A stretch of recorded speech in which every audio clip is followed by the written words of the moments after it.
Start recording. It's all yours, James. Yeah. So you can see my screen now. Yes, I can. Yeah. Awesome. Okay. So in this webinar, I've had lots of requests on exactly two specific topics to cover, and I've been posting various screenshots in the Skype chat about a local site, an Amazon page, and a nationwide site. And the local site was actually a brand new domain, and obviously I was able to rank it in just 62 days. Right. So I'll kind of run through these screenshots and exactly how I was able to kind of bypass the Google Sandbox. Sounds great. Yeah. So So you can see that, okay? Yeah, everything looks great to me.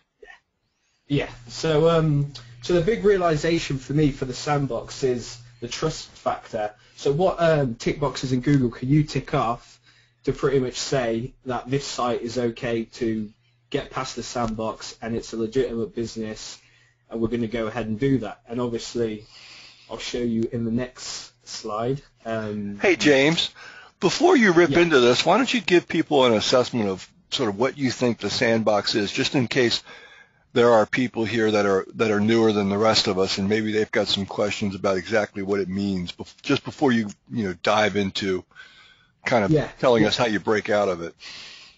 Well, the Sandbox pretty much is what Google put in place to stop SEOs from pretty much ranking quickly, and to obviously make it a level playing field, because SEOs before around September time, they were pretty much able to throw up a site and it'd be ranking within a week. So they were hitting first page within a week with these kind of link combinations. And the Sandbox is kind of like an auditioning period where they look at your site and then they determine whether or not you will be sandboxed. And the Sandbox can be anything from 3 months all the way up to 6, even 8 months. I've personally seen sites that have been sandboxed for pretty much as soon as September came. They're still struggling to get out of there, and it's bizarre. Okay. So it's like a testing ground, really. So Google can through various means they've put together how a site's spammy, and then they'll put the filters in place. So if you don't do these things, you're pretty much guaranteed to be in the Sandbox. Great, got it. Thank you. Yeah, and then just moving forward on that, there's one thing that Terry Carl mentioned of a Google random ranking factor, where they basically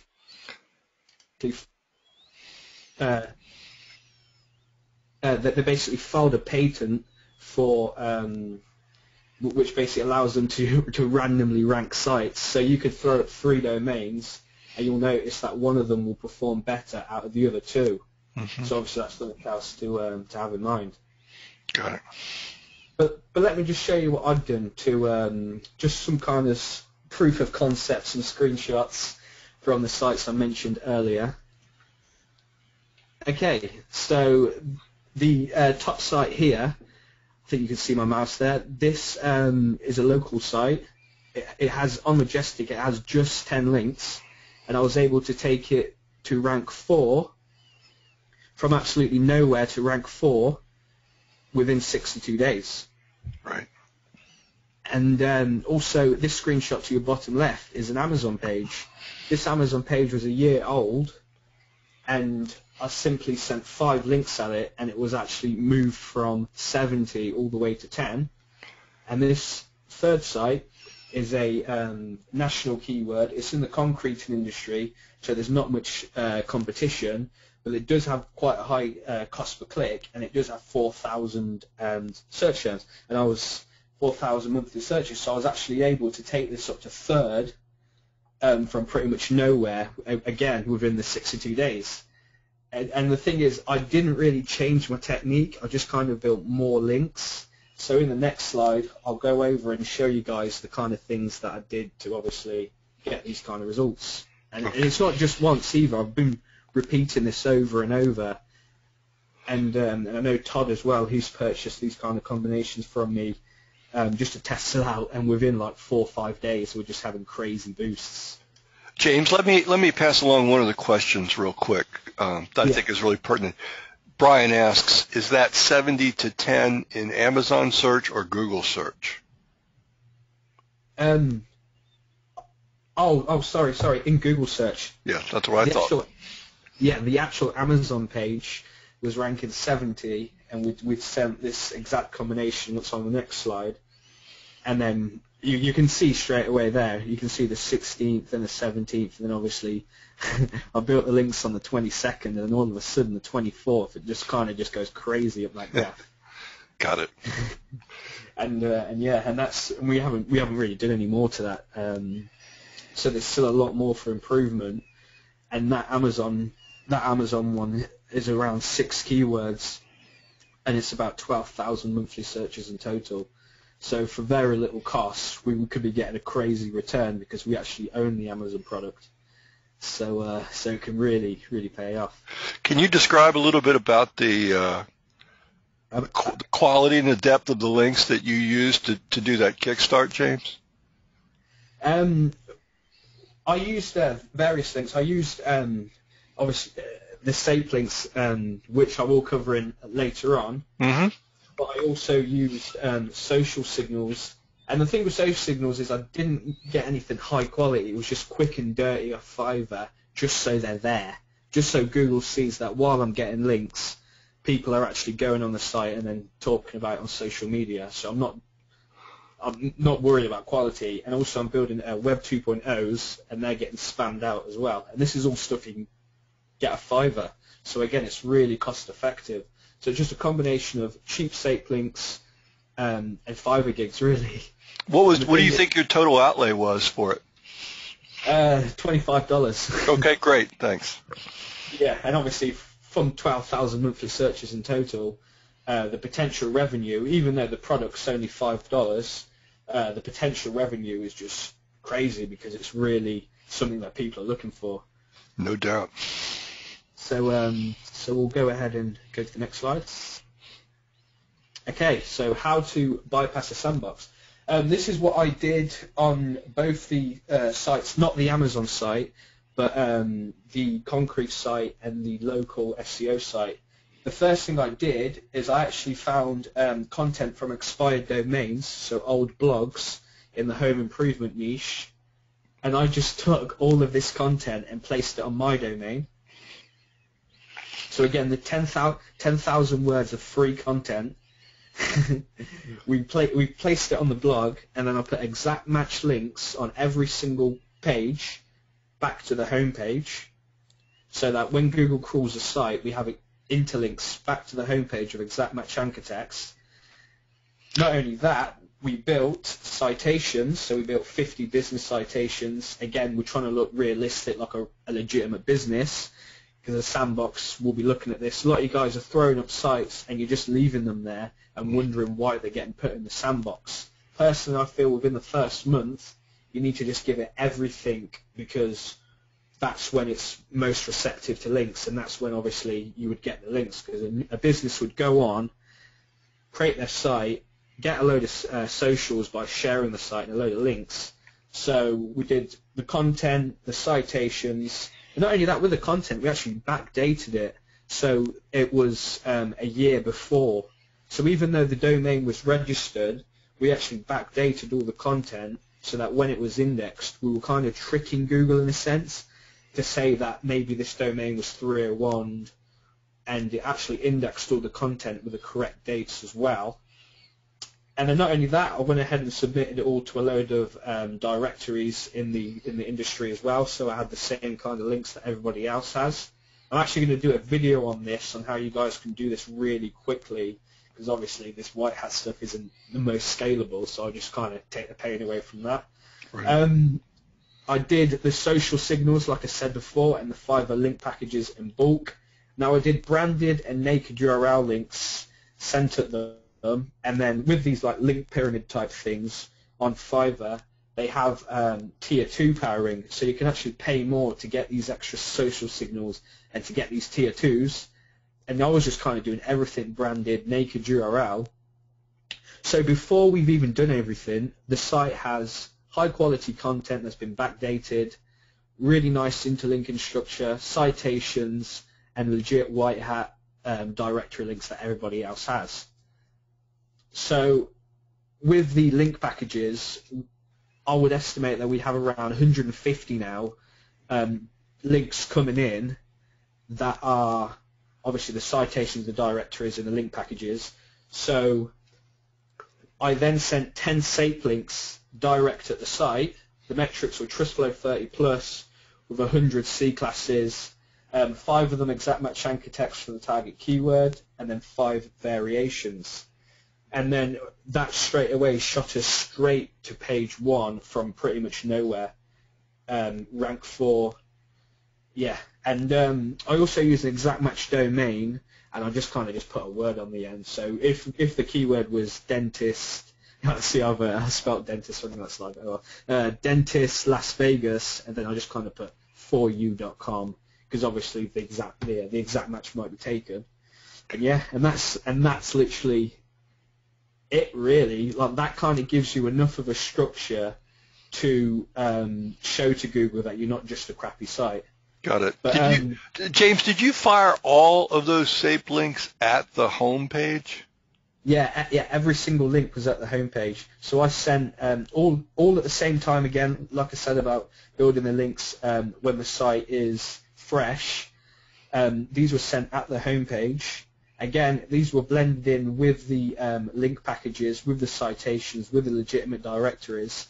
If we've already got 150 domains pointing at the site, 10 SAPE links, I really can't see how you would really even get penalized for this, because the percentage of legitimate links compared to these dirtier links is obviously quite high that you've got legit links. Obviously, I wouldn't recommend you use these at client sites because other people might be purchasing them. But for these purposes, that you guys really should be using them to your disposal, really. Right, they certainly do. They're ideal for domains that kind of have throwaway value if they can be replaced. And let's face it, we can put up new domains in the blink of an eye. So why not? Yeah. What's interesting is if you do this in niches with high cost per click, you can just put like someone else's phone number on there that are actually paying on AdWords, and they'll get a better return on their investment regarding phone calls if you're ranking for that. So there's no way why you can't throw up a few of these just for testing purposes. Right. Or if you already have a client and they're struggling a little bit, you can just build out an exact match and then obviously just rank them. Holly asks if you've ever tried this with a YouTube video so far. I have a friend that has ordered some SAPE links from me, but I couldn't say that I personally did it myself because it was a combination of embeds and other links. Obviously, you know yourself, Holly, but I haven't done this combo yet. But if you would like to maybe test on one of your videos, I wouldn't mind footing the bill for maybe the SAPE links, and then we could record the results, obviously. Yeah, I think that'd be a lot of fun to see. Yeah. So I'll move on to the next slide. Sure. No other questions have piled up, so go for it. Oh, hold it. Yeah. Peter, let me. A couple just flew in, James. Yeah. Holly says that she tried it with 100+ SAPE links on videos. Do you think it was too much power? And I'm guessing, Holly, that if I remember right, I think you did this for a launch jack, if I'm not mistaken, right? And I think timing was a bit of an issue because you maybe didn't get your SAPE links started early enough to impact the launch. Wasn't that right? Yeah. And also, was that when she'd sent the links for a 301 redirect? Because when you're sending them for the 301 redirect, I've noticed that it takes a minimum of 14 days for you to actually get the benefit. No, she said she went. Yeah, she said she went direct to video, but she only had 6 days, I guess, from the time she. I don't know if that's placement of the order. They fill pretty quick, so it doesn't really matter. So a total of 6 days before the launch. And with those homepage links, or were they inner page links? Because I've had a lot better results from, let's say, 10 homepage links than 100 inner page links. Right. Yeah, she did say she'll send over a video, and then we can sort of make a little bit of a case study with it. Yeah, yeah. I've got quite a bit of money in SAPE now, so I wouldn't. I've got quite a few projects on the go, so I don't mind throwing a load of those on. Sure. Okay. But anyway, on this second slide, last bit on bypassing the sandbox. I think, to be honest, I wouldn't really call it bypassing the sandbox because you're just looking like a legitimate site. So it's kind of just blending in, really. But yeah, the first point would be to make it look like a real site. So stop making really crappy looking sites that don't have all the pages that would require. There's no clear call to actions. There's no phone number, and there's nothing for Google to basically crawl the page and say this looks like this site's on page 1. While we're auditioning your site for the sandbox, we want to rank you on page 1. Well, you can't because there's nothing to say that this is a legitimate business. So again, these filters that they've put in place are there for you to for them to obviously throw away these people that aren't doing these things. So the second point would be to follow the Google guidelines, and by that I don't mean with regards to links. I mean with how they tell you to lay out your site.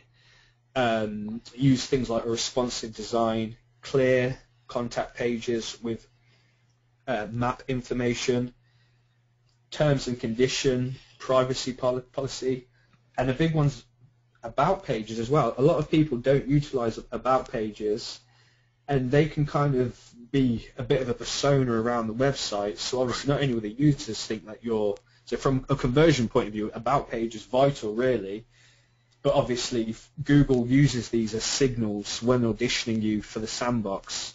So it's definitely worth having those in, and I included all of these in the concrete site and the home improvement lead gen site. So it's definitely worth having these. Again, disclaimers and the business information. Totally agree. Yeah, and also to bypass the sandbox, you can just pretty much bypass new domains altogether and use parasites.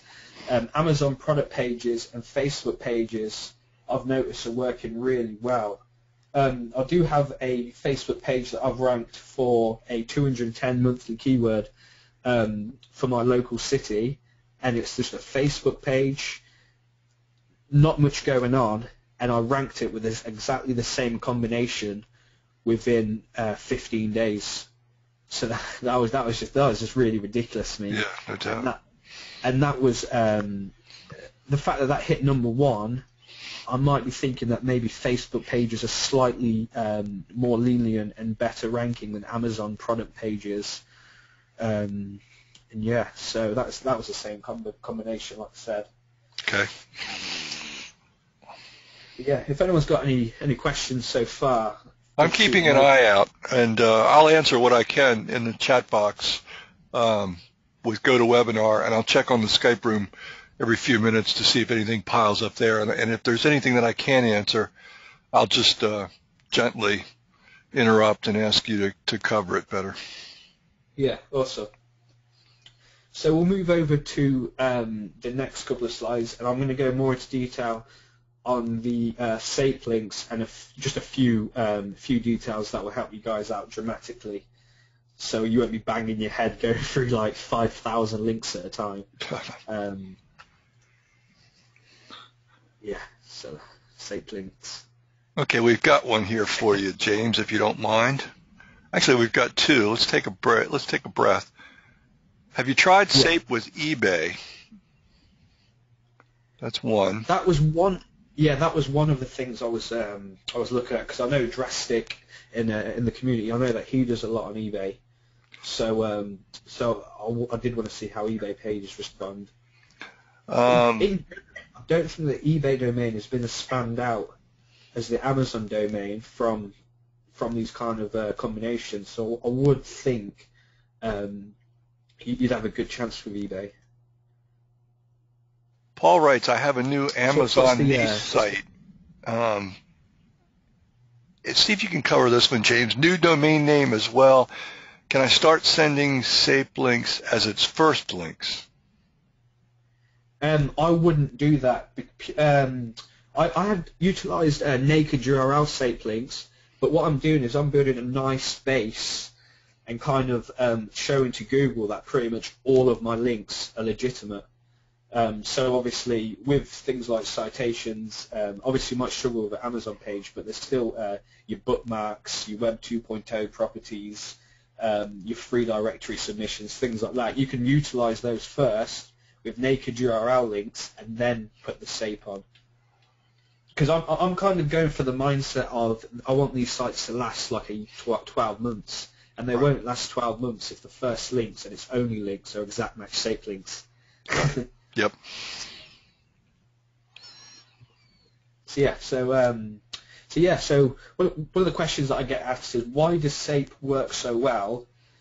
And so SAPE works well because the sites are actively indexed. So whereas you guys might be buying expired domains that are dropped or that aren't indexed and then re-indexing them, these sites have been indexed for pretty much this. I've seen sites that have been indexed for 12 years.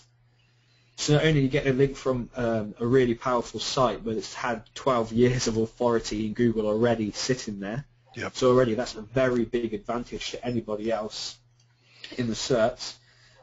These are age sites again, and they get real traffic and visitors. So that means people are actually searching for these websites and going on there, and they have like good bounce rates, things like that. These other kind of metrics.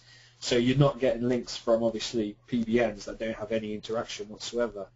Some of the links have around 5,000 C-class subnets pointed directly at the homepage, and that alone, you only need one of those links, and it will be pretty much as powerful as like 20 PBNs or something ridiculous like that. Yep. Which is just crazy. Because if you think about it, if you have a really good white hat site with 200 referring domains that are just clean, and you drop one of these links in a page, that inner page is going to have a big boost. Even just one at the home page, you're going to notice a big uplift.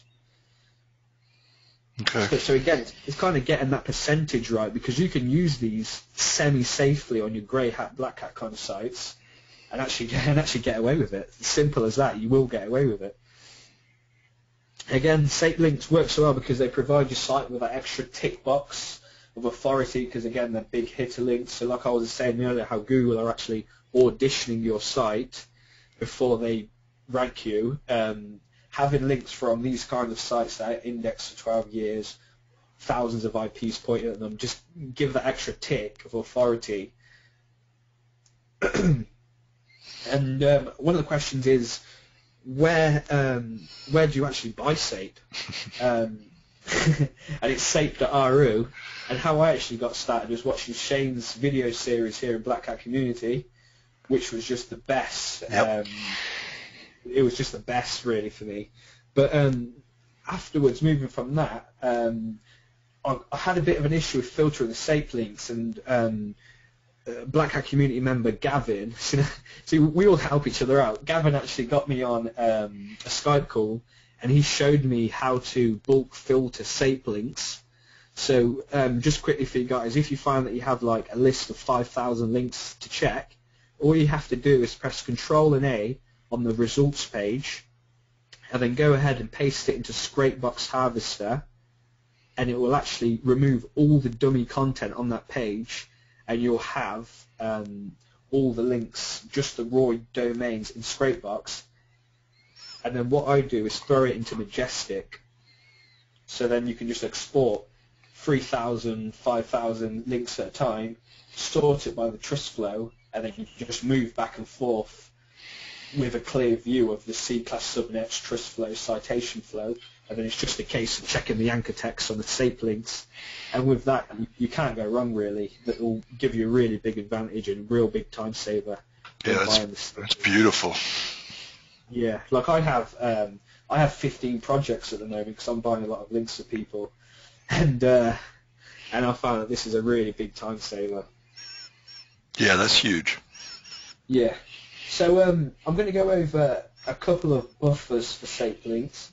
So kind of like, how can we, let's say, think more long-term with these links, or use them with existing strategies that we're using them just for quicker results, really, on our more grey sites, not quite as sending sites direct at the root domain like I'm doing. And yes, I'll go to the next slide. Okay, so the buffers. I'm not sure why I put 3S there. So one of them could be a 301 redirect, and this is one of Charlie's favourites because obviously it allows you to bypass the link velocity limits, and you can actually hide the links through a hidden 301, which there's been a bit of controversy in the past few weeks about, but you can hide the 301 redirect, and you can blast these links through the 301 redirect. So if you have a completely white hat link profile, everything looks legit. You've got, if any SEO was to have a look, they wouldn't see anything. You can actually have SAPE completely hidden. Yep. And obviously, yeah. So another one is a trust fortress of Web 2.0 properties interlinked to act as a buffer. Obviously, you guys know the famous network empire domain authority sacking. It's kind of using those techniques to build out these Web 2.0s, interlink them with each other, and then blast 3 SAPE links at each property.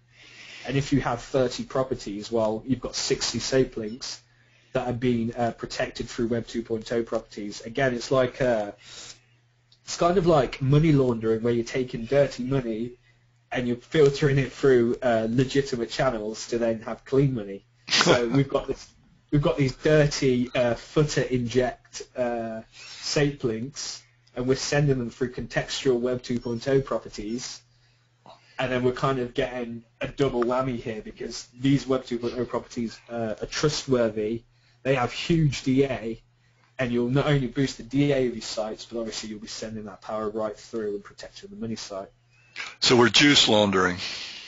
Yeah, we're juice laundering. Another one that I've experimented with was sending them direct at the PBNs. So this will allow you to beef up your PBNs and add, again, an extra layer of protection.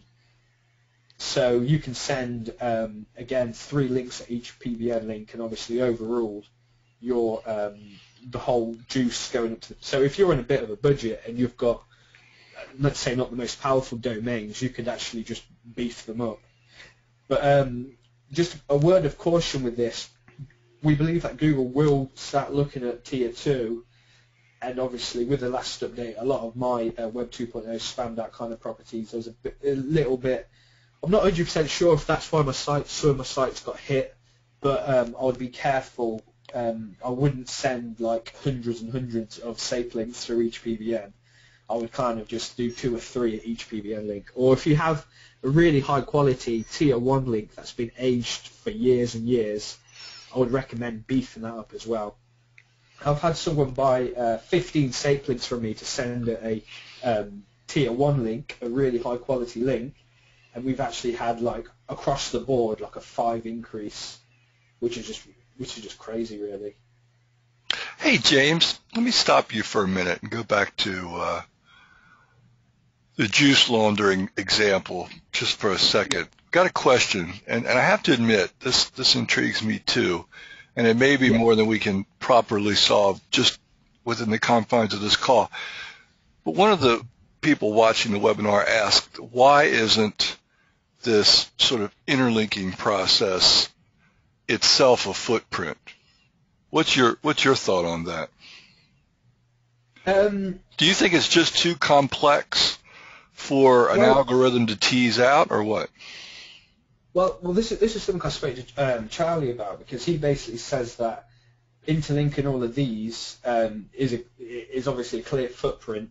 But I'm kind of thinking, if someone was actually really passionate about their business and didn't really know much about this, I've seen businesses link out to every single thing that they own on every single property. So on their Twitter, they'll say, come check us out on our Facebook, on our website, on our best business page. So I'm thinking that, well, that's just my opinion. I'm thinking that it's not something that Google would really go out and penalize, because there's so many businesses linking out to all their different properties, and then again going out and interlinking them to each other. So I wouldn't really worry about it too much. I think maybe if you were to, from my understanding of DAFs anyway, I think maybe if you were to really overdo it, it might look a bit weird. But like I said, legitimate businesses are sending them all over the place. So got time for a couple of other quick questions? yeah, definitely. Okay, let's hit you with these. Do you set your terms of service pages to no index? No, I want Google to see these pages, and I want Google to give me credit for having these pages. I feel the same way. I don't want to say to Google, oh, don't index this page, even though that I know in the guidelines it says that these legal pages are a clear indicator to Google that you're a legitimate site, so I wouldn't no index those, no. Okay. If you send SAPE to a PBN, what ratio of referral links do you need to have on your PBN site so it's not so obvious? I think that's going to be a judgment call, but I'll let you deal with that. Yeah, so if you have 30 referring domains, for example, I'm not sure, I wouldn't send more than 5. I think that's what I'd normally do as a rule of thumb. Right. I wouldn't say have 30 referring domains and think it's a good idea to send 500 links overnight. Yeah, I think that makes sense. So I think if you have like 10 PBN links pointing to your site and you send 3 SAPE links at each PBN link and you monitor the results without doing any other activity, you'll see for yourself how powerful it is. And I wouldn't go past the 3, to be honest. It's not worth losing your PBNs. Clint points out that in the model that, and I've heard Russell Wright speak about this too, if I understood him properly, that in domain authority stacking, there is a lot of random interlinking that's done. And so I think that helps to explain the earlier question about that. What kind of anchor text should be pointed at a PBN? That's one question, but let me ask a follow-on at the same time. Do these SAPE links need to be relevant for the content that's on the domain you're pointing them to? No. Quite simply, no.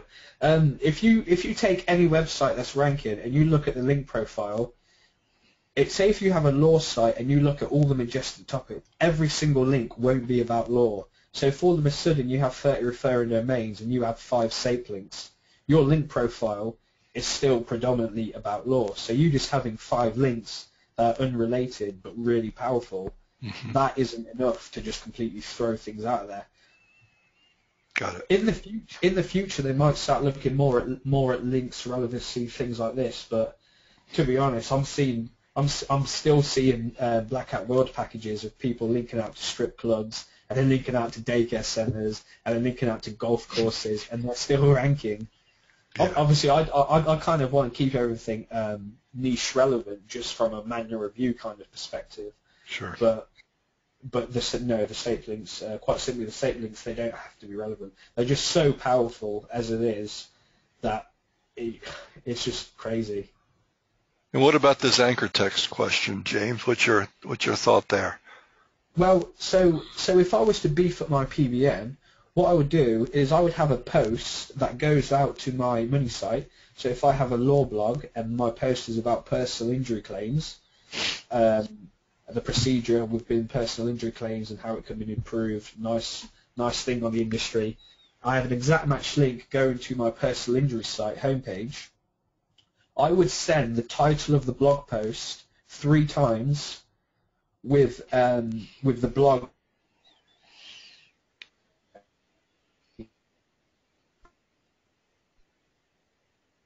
Are you there, James? I wouldn't send the link to the root domain. I would send the link to the post of which I'm trying to beef up. Okay. I think that's all we've got. Let's see. Yeah. I don't want to kill your rhythm, but I'm trying to take those things that would be hard to circle back around and answer. Just move forward, and I'll see if I can direct the rest of these through, just typing with my keyboard.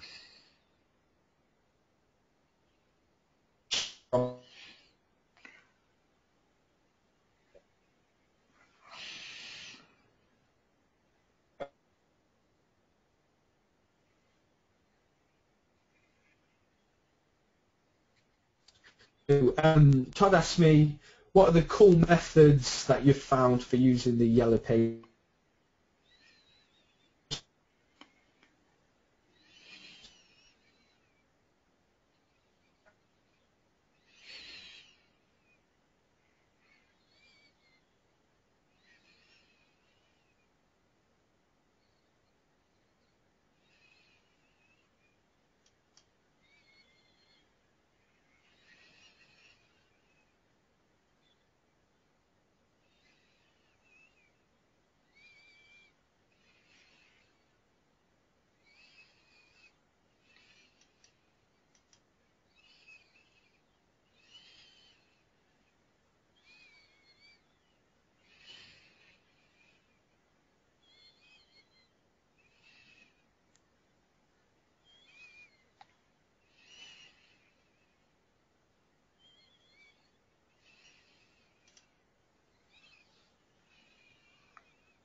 And you did 100 a day, you're going to end up with being booked out for consultations.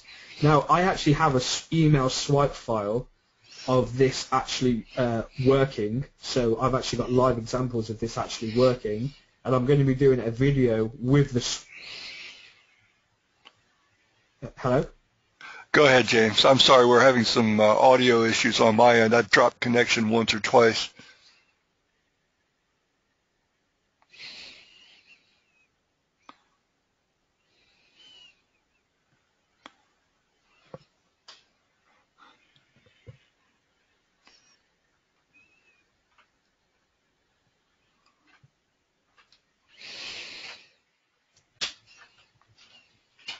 Hello? Are you there, James? Yeah, sorry, I was... No, I think it might be on my end. I can't really tell 100%, but it might be my local ISP, Hello? so carry on.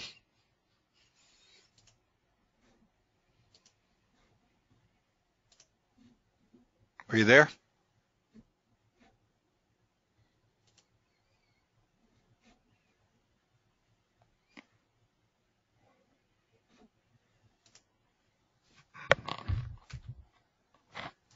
Are you there, James? Hello? Yeah, is that okay now?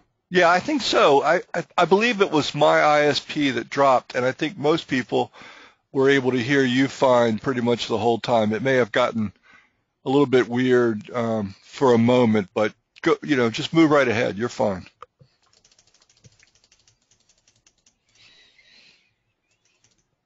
Hello? James? Yeah. Go for it. Everybody says just keep talking.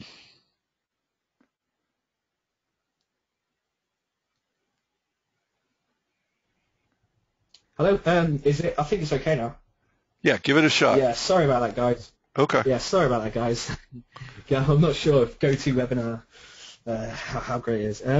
Yeah, so I think before I got cut off, I was just basically saying that we'll use the Yellow Pages scraper and then add the email address, ranking position, and keyword, and then basically send them a really nice personalized email very quickly using mail merge. I'm going to do a video on this, so don't worry if this all sounds a bit complicated and scary.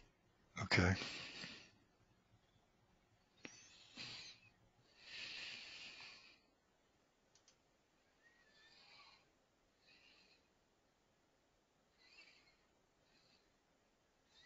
Have we lost James again?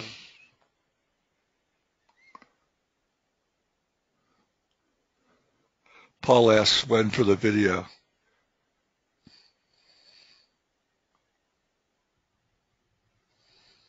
Hello? Yes, James, I'm here. Yeah. I think we're having a bit of a issue with the webinar. Yeah, I'm not sure where the issue lies, but just keep talking, and if nothing else, I think we'll get most of the recording. I've only got a few more questions to answer anyway, so it's okay. Okay. But I'm going to that previous slide. I'm going to do a video on this, and I'm going to give you the email swipe file. That's very, very powerful. And obviously, these guys are getting emails all day long from like Indian SEO agencies. So with the right subject line and the right pitch, you can actually go ahead and get face-to-face consultations with business owners very easily using this. Okay.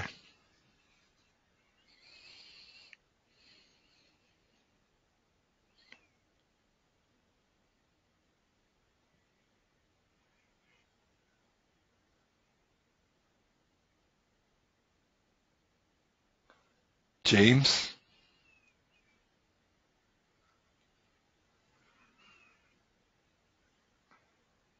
Okay, so let's move on to the next slide. All right. So Todd asked, how do you use the WAYBACK machine?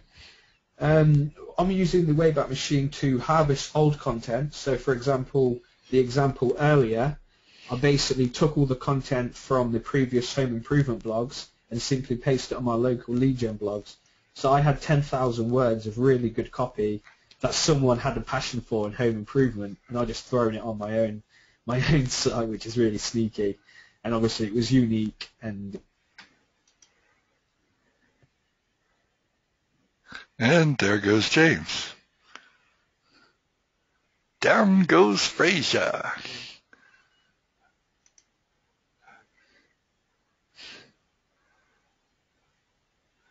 Okay. Well, let's see. I could do a song and a dance while we wait for James to come back. Am I in the snow? No, Holly, there's no snow here in Maryland. It's completely clear. Okay, and I would also restore old expired domains and then link out to our money sites without going through all the hassle of installing WordPress or building out full-on private blog networks. I would just simply use the WAYBACK machine, stick it through our exporter, and then just export a zip file, upload it, link out to our money site.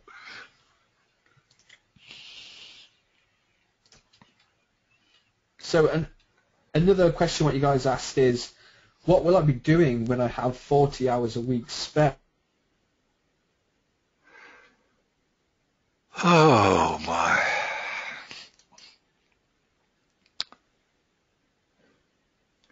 You know, guys, there are times when things happen that you don't plan on. This may be one of those times. I have no idea where the problem is, and I don't understand the technology when so many people are sharing a connection like this. So what I think I'll do is call it a webinar. And James and I have already talked about the fact that he had so many things to say that we weren't going to get it all in one webinar anyway. So what we'll do is we'll truncate it here. We'll plan. Okay, so what will I be doing? Oh, well, maybe we won't. Are you there, James? Yeah. I think for the recording, we can just kind of cut off any pauses with the go-to webinar. It'll be fine. Why don't we do this, James? Are you there with me still? Yeah, I'm here. All right, why don't we, because I have no idea when this will happen again, and I want to talk to you while I have you, why don't we just give it a rest now? We'll just cut it off early today. Holly is, and I should tell everybody, Holly will be our guest for the next webinar because she's already confirmed, unless she decides she wants to move it to, the one that's 2 weeks after that. But regardless of whether we do it this coming time or the time after, we'll have James back. We'll do a proper full hour over and above this one so that we can talk even more. Does that sound okay to you, James? I'm betting that same sounds okay to James.